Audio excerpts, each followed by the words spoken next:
आज हम लोग भी इसीलिए परेशान हैं कि आप चारों ही उसमें नहीं जा रहे हैं। ये आपके संघर्ष का नतीजा है कि आज इस इतने भव्य राम मंदिर का उद्घाटन होने जा रहा है, राम लला की प्राण प्रतिष्ठा होने जा रही है।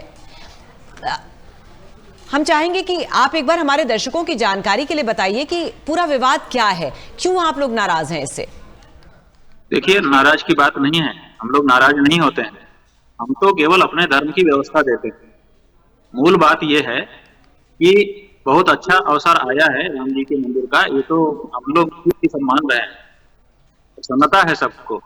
लेकिन हम ये मानते हैं कि राम को लाने का मतलब क्या है। राम को लाने का मतलब है राम की मर्यादा की स्थापना।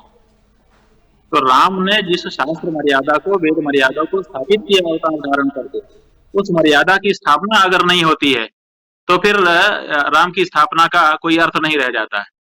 और राम के द्वारा जिन शास्त्रों के लिए अवतार धारण किया गया, उन शास्त्रों की मर्यादाओं का, उन शास्त्र के विधानों का पालन नहीं किया जाए अगर प्रतिष्ठा जैसे कार्यक्रम में, तो ये उचित नहीं होगा। हम लोग केवल इतना कह रहे हैं, हम ये नहीं कह रहे हैं कि मंदिर ना बने, हम ये नहीं कह रहे हैं कि प्रतिष्ठा ना हो, हम ये नहीं कह रहे हैं कि वहां कार्यक्रम ना हो, हम ये नहीं कह रहे हैं कि नरेंद्र मोदी या वर्तमान सरकार उसमें भाग न ले, हम ये नहीं कह रहे हैं कि 6000 लोग जो बुलाए गए हैं उनमें से कोई ना आए, हम ये सब कुछ नहीं कह रहे हैं। हम केवल ये कह रहे हैं कि मंदिर पूरा बन जाने दीजिए एक बार, तब प्रतिष्ठा करिए, और दूसरे प्रतिष्ठा में शास्त्र विधि का पालन करिए। दो ही बात कह रहे हैं, इससे तीसरी कोई हमारी बात नहीं। स्वामी जी माफ कीजिएगा, हम लोग धर्म के इतने ज्ञाता नहीं हैं, आप लोग धर्म गुरु हैं, लेकिन फिर भी कुछ सवाल हैं जो आपसे पूछना है। तो उसमें यह है, पहली बात तो ये कि आपको क्यों लग रहा है कि ये शास्त्रों के खिलाफ हो रहा है। जिसने भी ये पूरी विधि विधान बताई होगी वो भी कुछ जानकार होगा जिसने ये बताया होगा। और दूसरी बात यह है कि आप कह रहे हैं कि मंदिर अधूरा है। तो सिर्फ दर्शकों की जानकारी के लिए, क्योंकि बहुत सारे लोगों के मन में सवाल उठते हैं, जैसे अगर कोई 3 मंजिला मकान अपना बना रहा है, उसमें अगर फर्स्ट फ्लोर आपका तैयार हो गया है, तो क्या वहां भगवान की प्राण प्रतिष्ठा नहीं की जा सकती। देखिए, बात यह है कि किसी के 3 फ्लोर के मकान में और भगवान के मंदिर में बहुत अंतर है।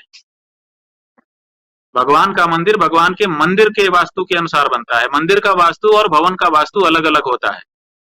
जो मंदिर यहाँ अयोध्या में बनाया जा रहा है, आपने वहां के महामंत्री जी से सुना होगा, उन्होंने वक्तव्य में बताया था कि ये नागर शैली का बन रहा है। और नागर शैली का जो मंदिर है, वास्तुशास्त्र के अनुसार उसमें 8 अंग होते हैं। उसका पहला अंग होता है आधार और अंतिम अंग होता है कलश। तो जब तक सारे 8 अंग नहीं बन जाते तब तक मंदिर बना हुआ नहीं माना जाता है, और जब तक सभी अंग नहीं आ गए तब तक उसमें प्राण उपस्थित करना ये ठीक नहीं होता है।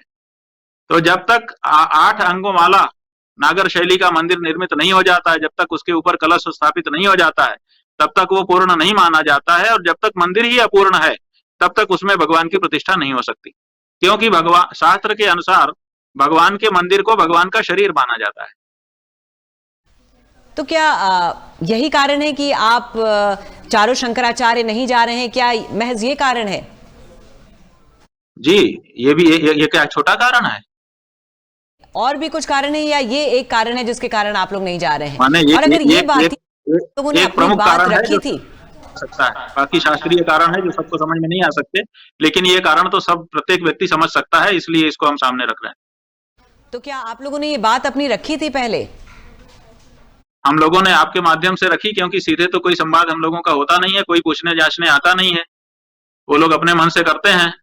तो हम लोगों ने सोशल मीडिया के माध्यम से, आप लोगों के माध्यम से अपनी बात रखी है, और बिल्कुल पहुंच गई है, ऐसा भी पता चला है, जानकारी है, क्योंकि वहां से वक्तव्य पलट करके आते हैं।